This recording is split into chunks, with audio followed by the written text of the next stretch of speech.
Kejaksaan Agung mengaku tengah menempuh jalur diplomasi dengan pemerintah Malaysia dalam upaya memulangkan Joko Chandra. Joko Chandra dari pengakuan pengacaranya kini berbisnis di Malaysia. Sudah 3 jenderal polisi dicopot dari jabatannya karena dianggap ikut memfasilitasi melenggangnya Joko Chandra di Indonesia.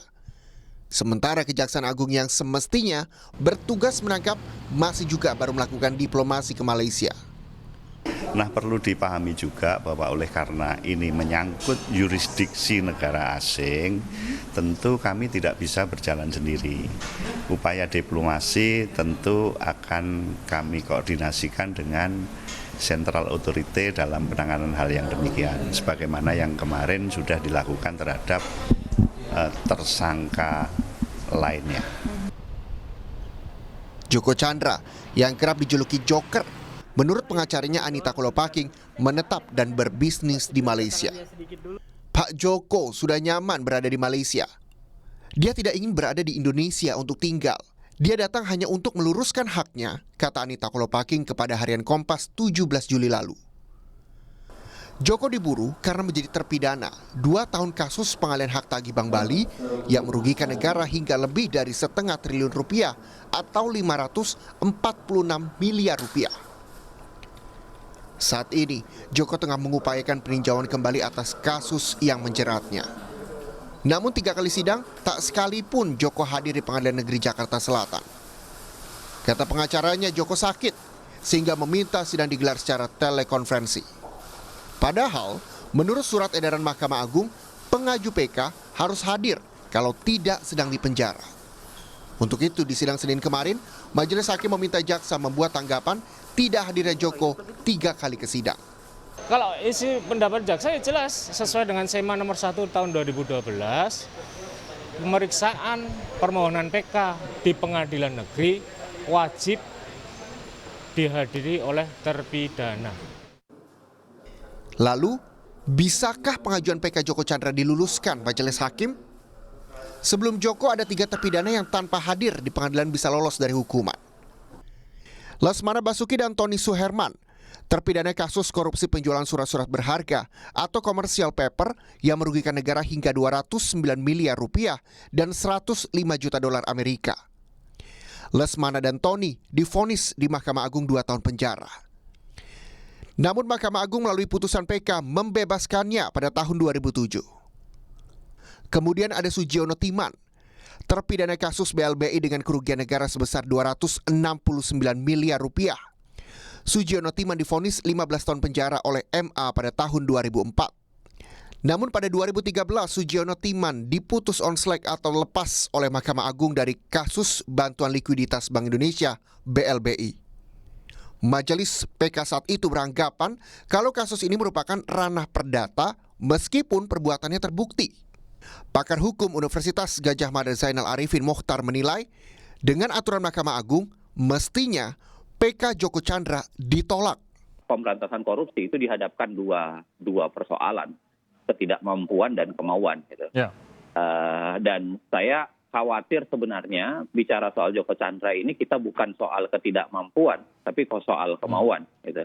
Nah makanya ini yang harus kita tekankan kepada negara ini bahwa hakimnya pun harus strict dan ketat gitu dengan menghadapi orang seperti sudah melarikan diri, mengobrak-abrik negara, bahkan kemudian ada 3 jenderal korbannya, ada sekian banyak orang yang kemudian diberhentikan karena itu.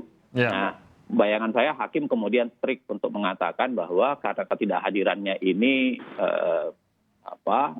memang menjadi syarat utama dari proses sidang PK, maka kemudian harusnya PK-nya ditolak gitu. Kini bola ada di tangan Majelis Hakim dan juga Kejaksaan Agung. Mengabulkan PK sang Joker atau menolaknya?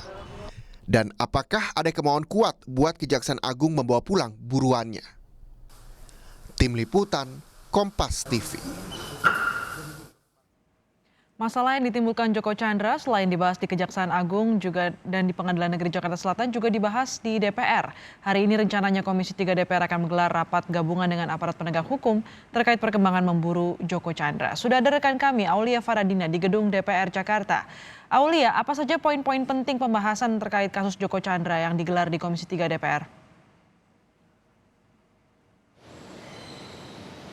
Ya, selamat siang. Astrid, sebenarnya dalam pembahasan RDP Komisi 3 kali ini dengan aparat penegak hukum, sedianya ingin memfollow up bagaimana penegakan hukum dari kasus Joko Chandra ini, karena Komisi 3 DPR ini menilai bahwa aparat penegak hukum sempat kecolongan karena tidak dapat mendeteksi keberadaan ataupun pergerakan dari Joko Chandra yang diketahui sempat bepergian di dalam negeri, kemudian membuat surat jalan dan bahkan membuat KTP. Namun sayangnya rapat dengar pendapat Komisi 3 dengan aparat penegak hukum seperti Barreskrim Polri, kemudian Jampidum, dan Dirjen Imigrasi Kemenkumham hari ini batal digelar.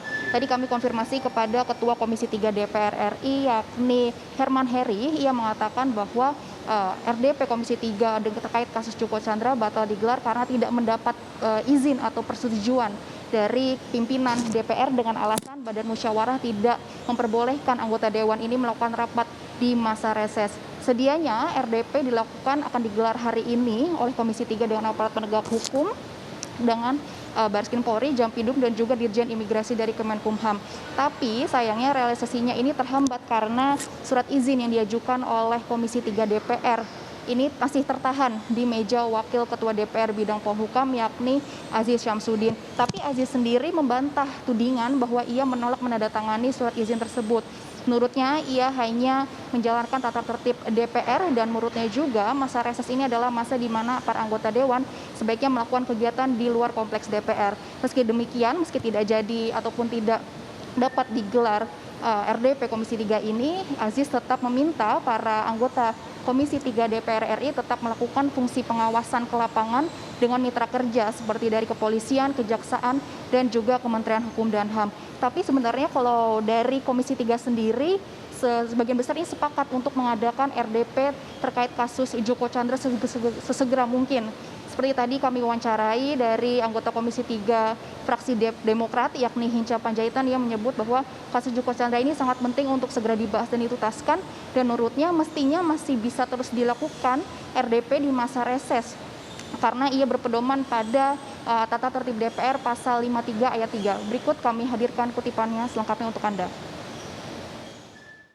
Masa reses semua kerjaan di luar gedung gitu. Tapi jangan lupa di pasal 53 ayat 3 tatib yang baru ini dikatakan dalam keadaan yang penting dan mendesak DPR atau alat kelengkapannya dapat melakukan rapat untuk mengatasi atau menyelesaikan masalah itu, tentu mengikuti mekanisme yang ada.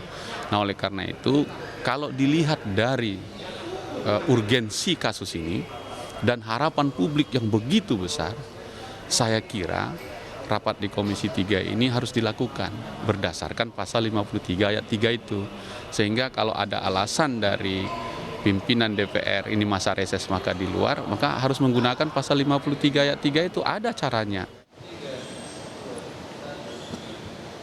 Ya, kemudian Astrid, selain dari Hinca Panjaitan, tadi kami juga sempat mewawancarai Arsul Sani, anggota Komisi 3 DPR RI dari fraksi P3, bahwa ia menyatakan sebenarnya agenda hari ini Komisi 3 berencana ingin mendalami pengusutan penegakan hukum dari kasus Joko Chandra karena dinilai aparat terdapat celah dalam penegakan hukum di kasus buronan Joko Chandra ini, karena menurutnya ini sudah belasan tahun lamanya ia menjadi buron dan tapi tidak bisa terdeteksi oleh aparat penegak hukum di Indonesia.